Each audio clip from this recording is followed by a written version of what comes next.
Hi, Afternoon, everybody. you two. Thanks for joining us. Oh, go ahead. No, go ahead. It's fine.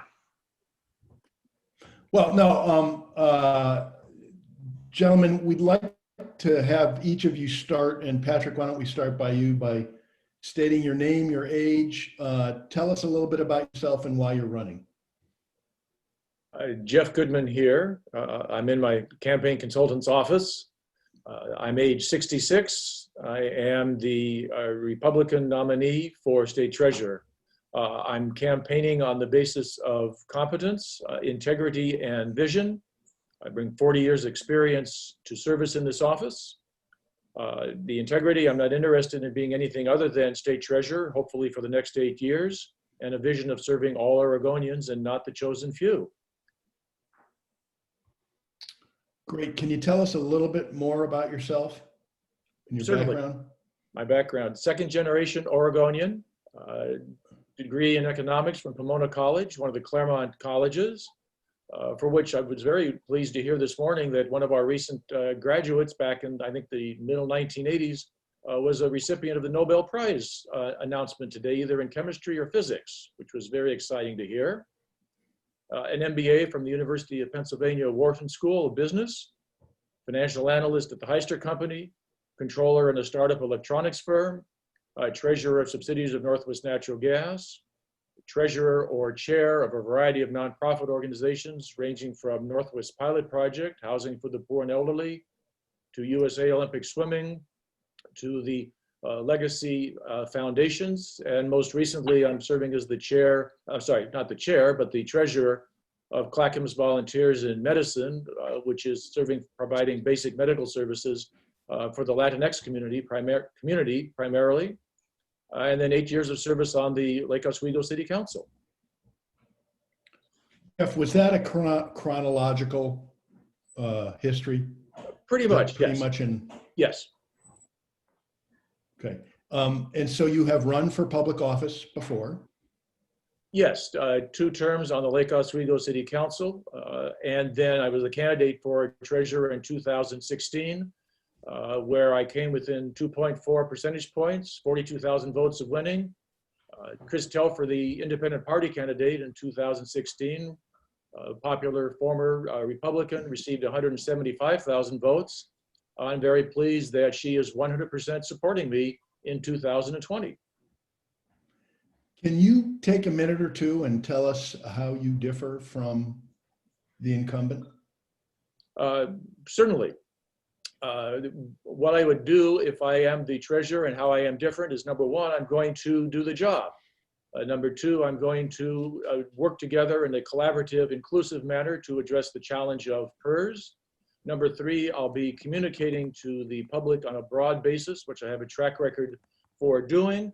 And number four, focus on some issues within the treasurer's office where changes can be made, linking the environmental and the financial issues on the climate change issue.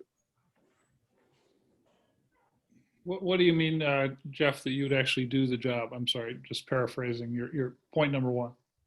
Certainly. Give an example of let's use the big example of PERS. Mr. Reed simply says, I'm only responsible for involved with the investment side because the PERS side is the liability. I don't have responsibility for that. And yet he managed to go to a couple of PERS meetings, but back in 2016, but never again. And he also manages to find it able to weigh in on other legislative issues with respect to educational funding that have very little to do with the treasurer's office. So that's one example of doing the job. I can give more if you would like. I'm sorry, I missed what you'd actually do there. You say he has not been interested in the liability side of the ledger. So what would you do affirmatively that would get you involved in the liability side of the ledger? You bet. Number one, it can't be something where I come in as the treasurer and simply say, this is what we're going to do. That would last about 5 seconds, if that long. My plan for going forward on that is to, on an inclusive, broad base, include people from on the union side, management side, the schools, counties, cities, the state, actuaries, accountants, and the attorneys. Gather between 20 to 30 people like that in the same room, go through an extensive process of bringing everybody up to speed with the history and all of the facts, then dividing them up into two teams, a team A and a team B, and say, okay, this is the situation where we are now. You've all been brought up to the same level of factual basis, of analysis of how we got to where we are. Go back, have some additional meetings. Let's bring back, see what recommendations you have, and then let's see what we can do about having this go through the legislature. On my opponent's watch, the unfunded liabilities gone from $2 billion approximately when he first went to Salem back in 2007, and the number's likely to go to 30 billion by the end of this year. The issue has to be addressed, so that's the example of how I would approach the challenge of it.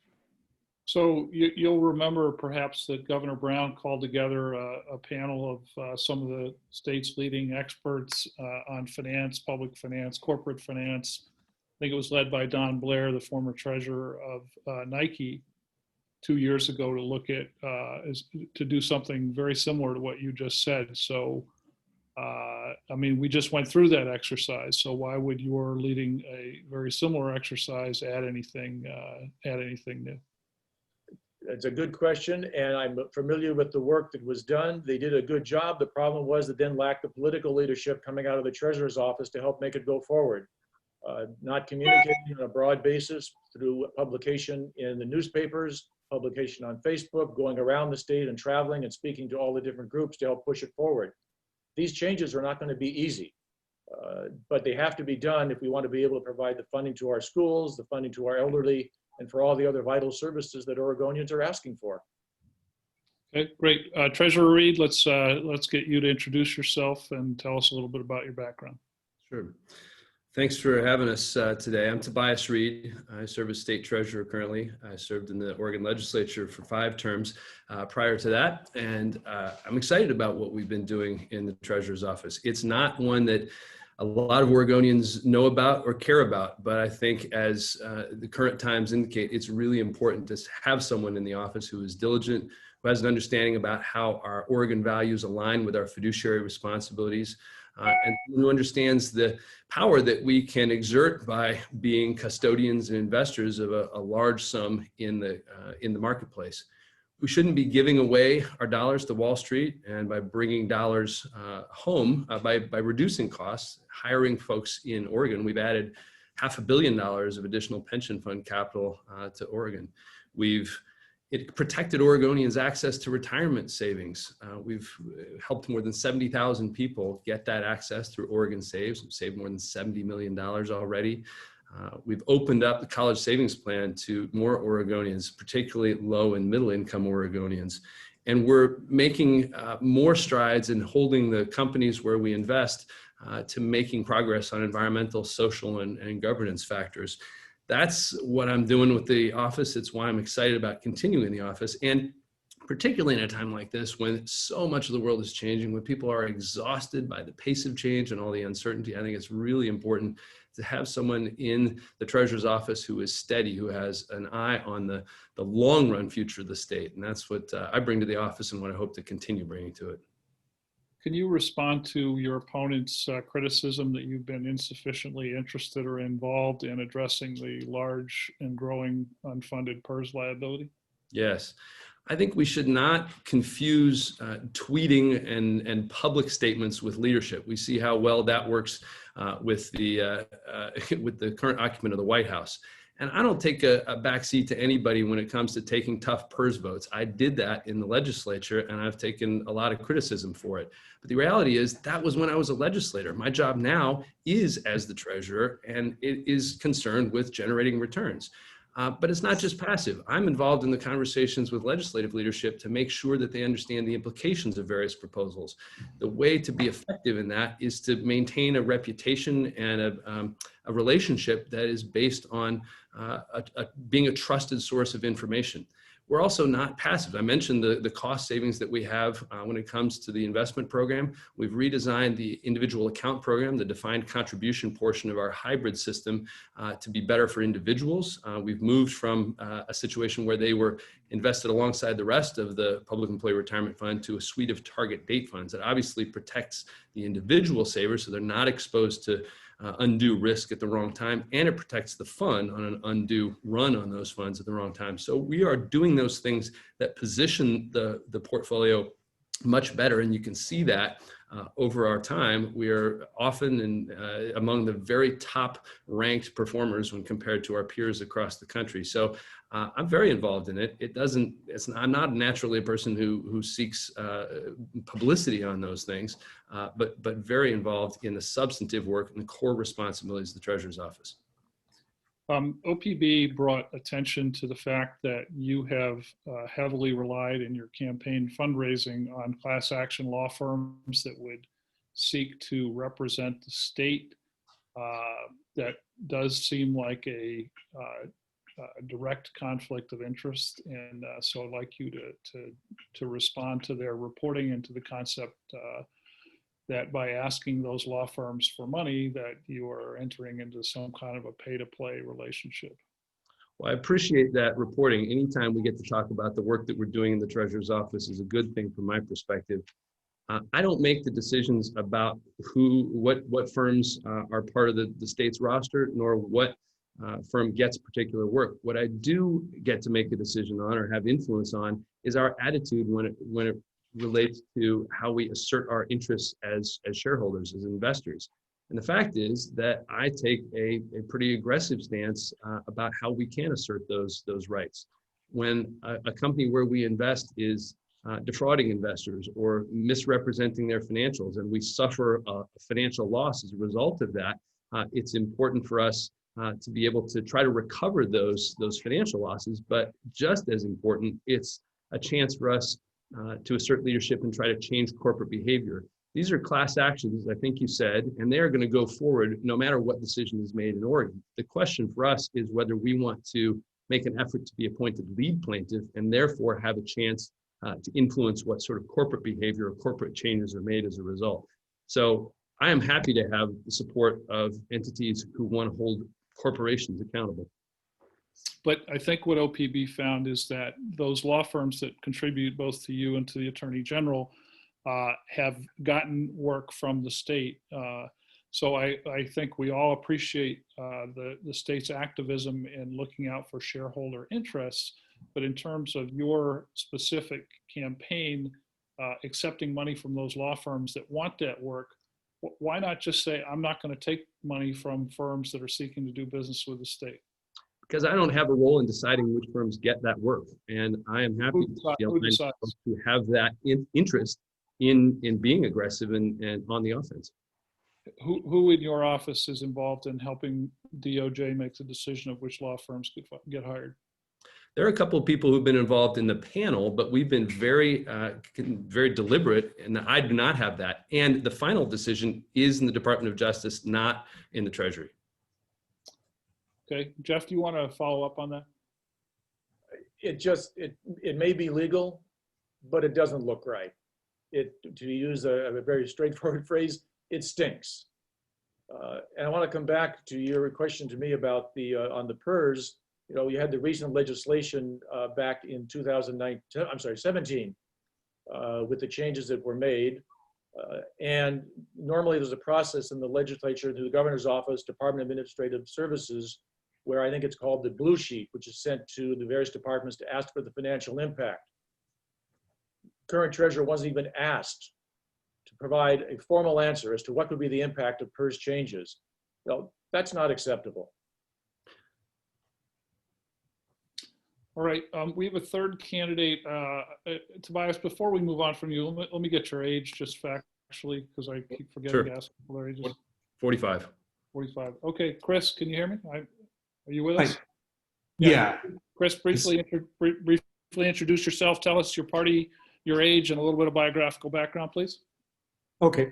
I'm Chris Henry. I'm running on the Independent Party ticket. I'm also cross-nominated by the Progressive Party and the Pacific Green Party.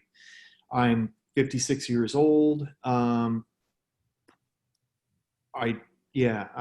run before. I ran 4 years ago for treasurer. Both Tobias and Jeff were in the race.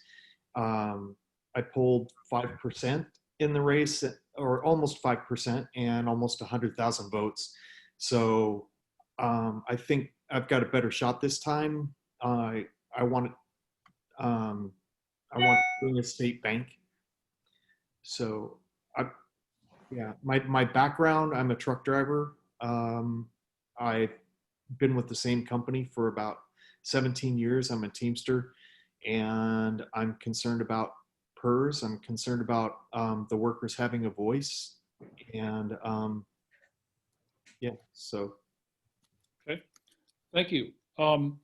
Tobias, I want to come back to you. You and I have talked briefly about this issue before, but when you were running for treasurer, I think you made certain representations about your position on the Elliott State Forest, and then when you took office, your position changed. And I'd like you to just walk us through your evolution on the sale of the Elliott State Forest, please. Yeah, the Elliott has been one of the most challenging things that we've confronted, and I don't think my position has changed. I've been trying to find a path, and I'm excited about the path we're on now. When I joined the land board, the conversation had already started, and the previous land board had begun a process to sell the Elliott State Forest. And I was asked at the very first meeting to reject that proposal without a viable alternative in place. I didn't feel like I could do that as a fiduciary to the Common School Fund, so I offered some amendments to the existing proposal in the hopes that it would get it closer to my values and what I think was the right thing, while at the same time preserving the possibility to construct a viable alternative. And in the time since, that's what we've done. We're now in a position to meet our obligations to the Common School Fund and to transform the Elliott State Forest into a research forest at Oregon State University, one of the world-class institutions on that subject. So it's not, I think, a path that anyone would have designed in that sequence, but it is an example, I think, where we can meet multiple obligations by being collaborative and creative. And I don't think that would have happened without my willingness to call the question and to really force the issue. Okay, thanks.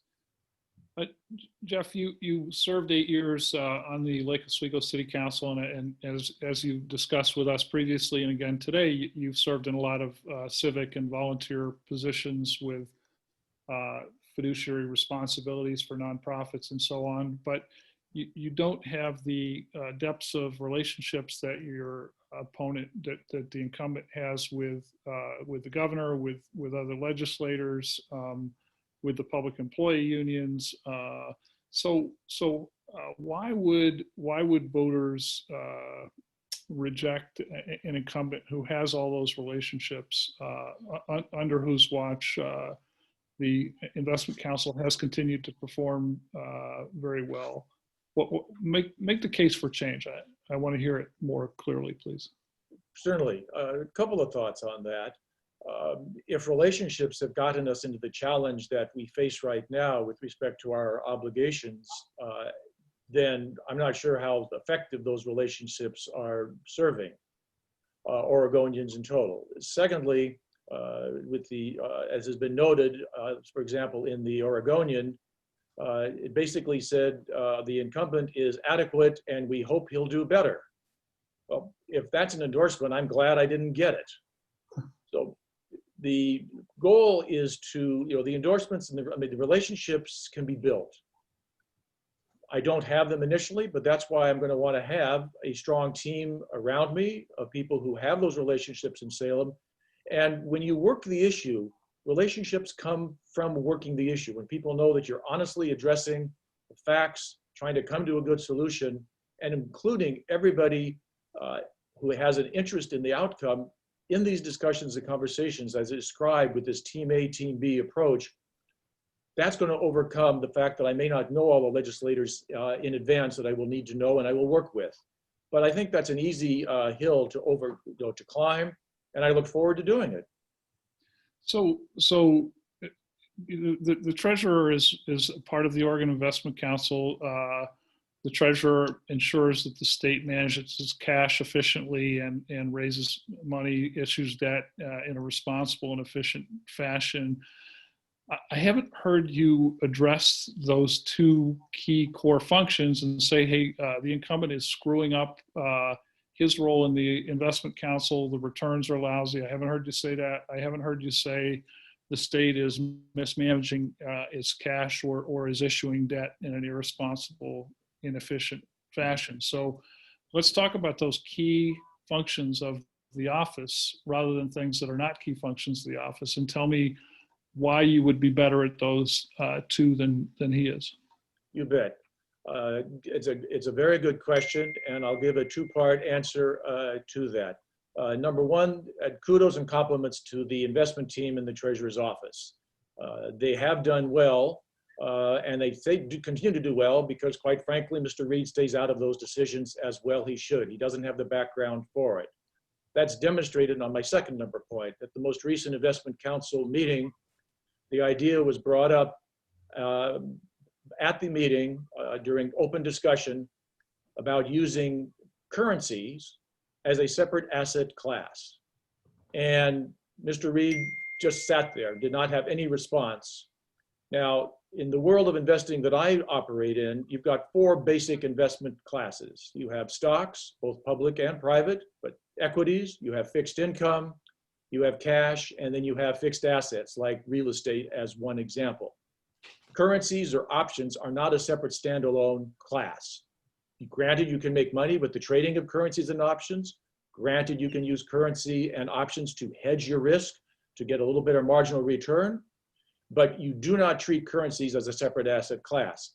Mr. Reed is the second longest serving member of the investment council. If he had an investment background, he would have brought that up and said, we should not be looking at currencies as an investment class. Let's not waste the staff time on having us give us a report on that. Let's move on and stay focused on things which are much more important.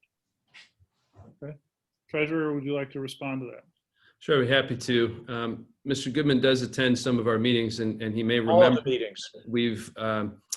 We've had the conversation about currencies in the past, and the staff and the rest of the council is very clear that we use currencies as a hedge, not as an attempt to generate returns. So I'm confident that the staff knows that and that the rest of the council knows that. The open discussion is an opportunity to raise questions that might come back for future discussions, but not every conversation that we have amongst the staff is broadcast publicly. So I feel really confident about my understanding of what we're doing in the portfolio.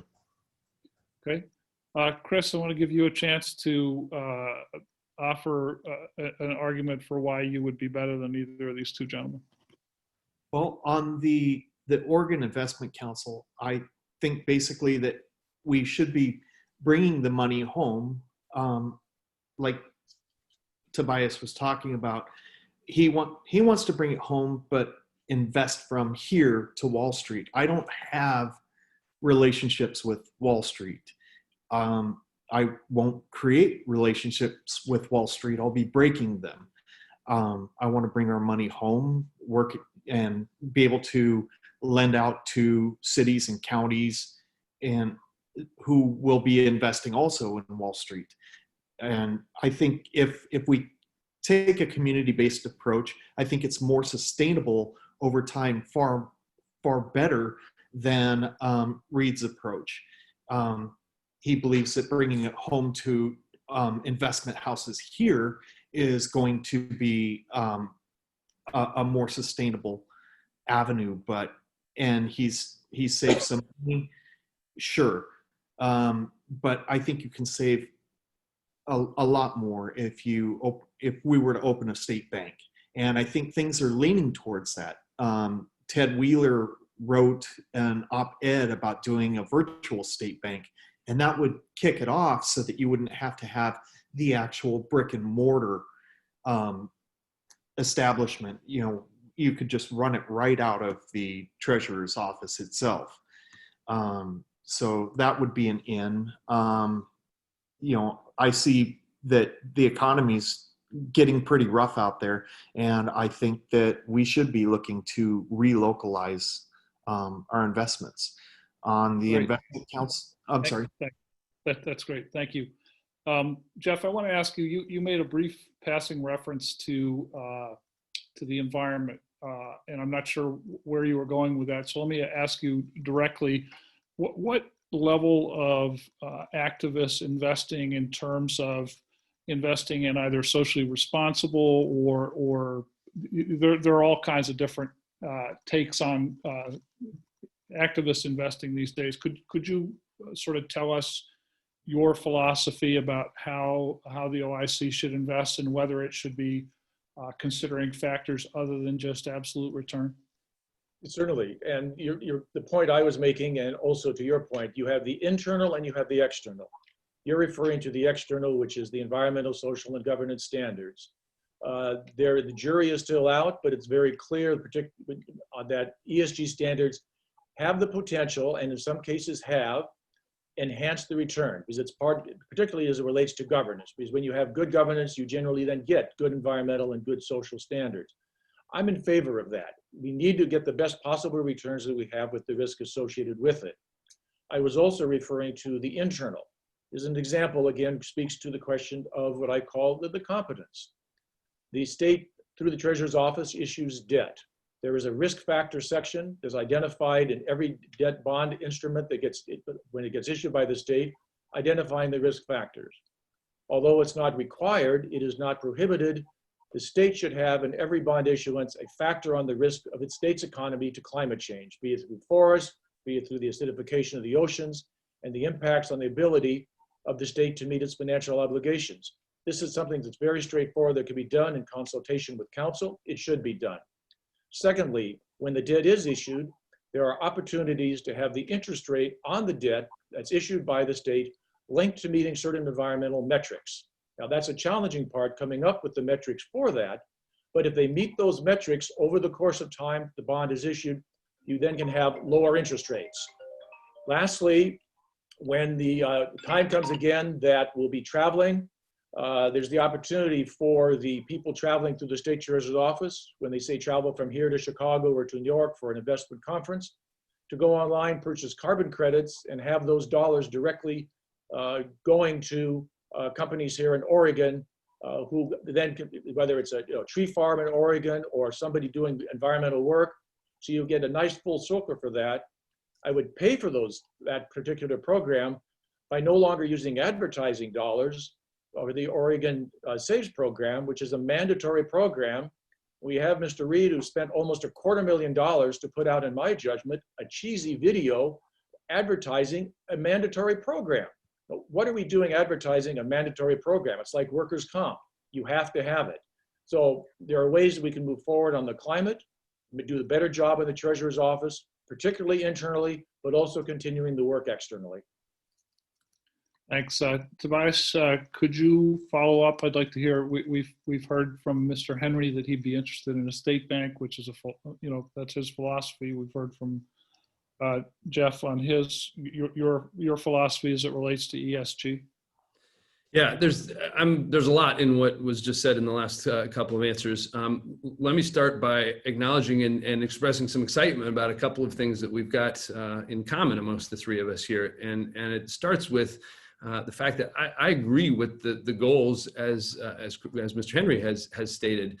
Keeping the money locally when we can is a very laudable goal, and in fact, we do a lot of that work between the Economic Development Department, the loan guarantees, the loans that we make through the short-term fund to state agencies and local governments. I'm probably less concerned with the name that is associated with that, and more concerned with whether we're doing that to the maximum and most efficient extent we can. So when that conversation is had, I'm there at the table and eager to be contributing to that. I'm also glad to hear that Mr. Goodman acknowledges the reality of climate change that stands him in stark contrast to the Vice President last night. And if it's true, he is to be commended. Thank you. What I think is important is for us to recognize how that has to come into the process. We can't do that because we have that political statement. I happen to feel that way, but it has to start with how we manage risk, both avoiding risk and seeking returns.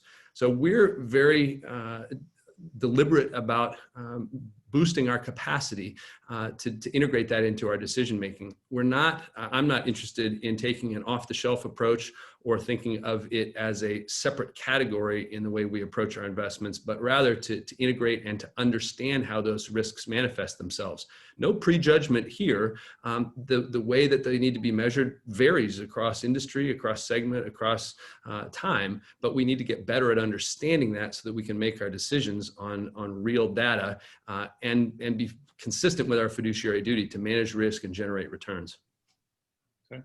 I want to ask all three of you a couple of questions. There is a regional ballot measure put on the ballot by Metro this November that would raise $4 billion from taxpayers through a payroll tax and attempt to get another $3 or $4 billion in federal matching funds. It's going to build light rail from the city of Portland to Tigard to Bridgeport Village and make transportation investments in 17 different corridors.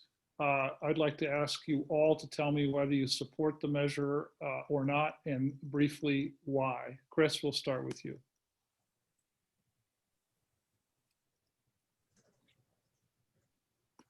Chris, I think you're muted, Chris. I'm not familiar with it, but I'm wondering, who are we going to be taxing? Are we going to be taxing all homeowners? It's a payroll tax on all companies that employ more than 25 people. Okay, so it's not on the worker, it's on the corporation. Depends on how you see it. Some people say it's on the worker, but yes, Huh. it is. The payroll tax will be paid by the companies. Some workers will bear the brunt of that. Huh. Well, I'm not sure then where I would stand. I'd have to look at it. Okay. Jeff, where do you stand on that Metro transportation measure? Good goal, bad measure. So you're a no? I would be a no. The goal is admirable. We've got transportation issues that need to be addressed. But by the way the measure is constructed, it leaves out all sorts of groups which were put in or put out at the very last minute. It hasn't identified, it just simply identifies a maximum of what the payroll tax might be, still leaves it fluctuating.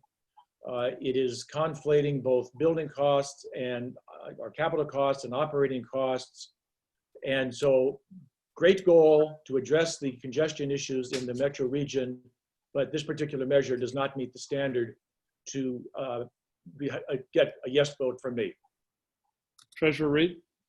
It's a tough one for me because I'm definitely not anti-tax. I'm definitely not anti-transportation or anti-transit. Any look at my record in the legislature would reveal that. But I'm going to be voting no, and I think it's because when the pandemic hit and the recession followed, that'd be a time to reassess both what is needed and how it affects the various folks who have worked to propose this and would be affected by it. I don't see that happening, and I think the collaboration that's really needed has dissipated. So I'll be voting no, but voting no is not enough, and I've communicated clearly my desire to be there to help be part of a conversation after the fact, because this issue is not going away, whatever happens in the election.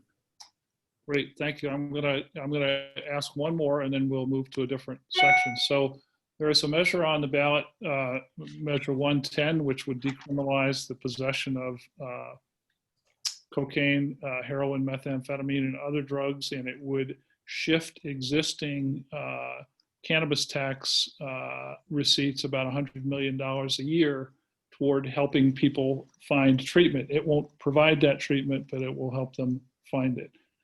I'm interested in your thoughts, because there really is a tax component to this. There are many financial components to it. So just briefly, will you vote yes or no, and one sentence as to why? Tobias, we'll start with you this time. I'll vote yes. I think it's a good investment that addresses the cause, not the symptom. Okay. Jeff? I'll be voting no. Decriminalizing cocaine or heroin use is not a good. I am in favor, very strongly in favor, of additional treatment dollars, but not the decriminalization of the drugs that you have identified. Okay. Chris? I think it's been shown that when you do decriminalize, that it helps the person get help. And having a funding aspect to that is perfect. People need to get help. If they're going to be using, then they should do it. And, it shouldn't be a criminalized thing to where it's going to affect the rest of their life. Great. I'd like to ask each of you to briefly ask your opponent a question. If you'd like to, you can ask anybody a question. Make it a question, not a statement, not a filibuster, and make it a question that your opponent can answer fairly succinctly because we're running out of time. Chris, we'll start with you. Okay. Treasurer Tobias, would you consider a state bank if the legislature were to bring it forward? Would you be amicable? Would you work with that? Definitely consider it. I think there's a lot in it that is attractive, but we have to do that in a way that recognizes what's happening already and the various costs and risks. But consider it. Absolutely, it's a goal that we should try to collaborate on and advance. Okay. Treasurer Reed, would you like to ask one of your opponents a question? I think I'll pass. Okay. Jeff, question? My question is to Treasurer Reed. Will you continue to accept dollars from the law firms that are doing business with the state of Oregon, regardless of any wall that you might have put up in place?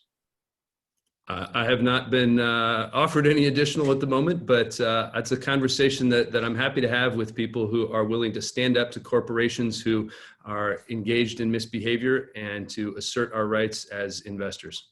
So let me see if I understood that. You will continue to take money from class action law firms. I'll consider that. Okay. All right. I'd love to continue this. We have, unfortunately, so many of these to do that I've got to move along. And we've got a question that we ask all candidates to allow readers to get to know you a little bit better. What is the most memorable, embarrassing, horrifying moment that you have had on a Zoom or a Google Meets call of this, not endorsement, but just, I'm sure you all three have been on a lot of calls like this over the past 6 months. Jeff, you first, please. Well, it's a great question. Thank you. I'll call this one an embarrassment of riches. On a recent Zoom call, I had former Democratic Mayor Tom Potter of Portland, co-founder of the Virginia Garcia Medical Clinic in Hillsborough, Hector Hinojosa, Mayor Stan Pulliam from Sandy, all on the same call on endorsements and supporting me in my campaign. So I call that an embarrassment of riches, reflecting a broad base of support. Okay. All right. Chris, have you had an embarrassing, memorable, horrifying, anything moment on a Zoom call since this pandemic started? Chris, you're muted, I believe. I was on a call with Joanne Hardesty, and it wasn't a call that I was participating in. I'm more listening in the peanut gallery. And someone played a hip hop song, and it was a racially charged one. So the way she handled it is she was just, wow, I've never been Zoom bombed before. I've heard that people do that, but she took it with stride, and the person who was working that had the admin ability to block the person or block, shut down and mute the thing, was able to do that. But it kind of got through, and it stopped us for a second before we continued on. And the meeting was for racial justice, but the community was invited. Great, thank you. Treasurer Reed? Well, I don't think anybody's been on a call, and not to pick on Chris too much, but everybody has inadvertently forgotten to unmute themselves. So that happens commonly. My embarrassment comes from the opposite. We have an 11-year-old daughter and a 7-year-old son, and it'd be hard for me to pick which example of them walking in when I was not muted and asking something, saying something, describing what was happening, those sorts of things. So it's one thing when it's happening at someone else's house. It's understandable and almost cute. It's an entirely different thing when it's your own house and your own kid. Great. Okay. Well, listen, gentlemen, thank you all very much. I wish we could go longer, but we got a really busy day. So I appreciate you taking the time. Thanks, and good luck to all of you. Thanks Thank very you much. for this opportunity.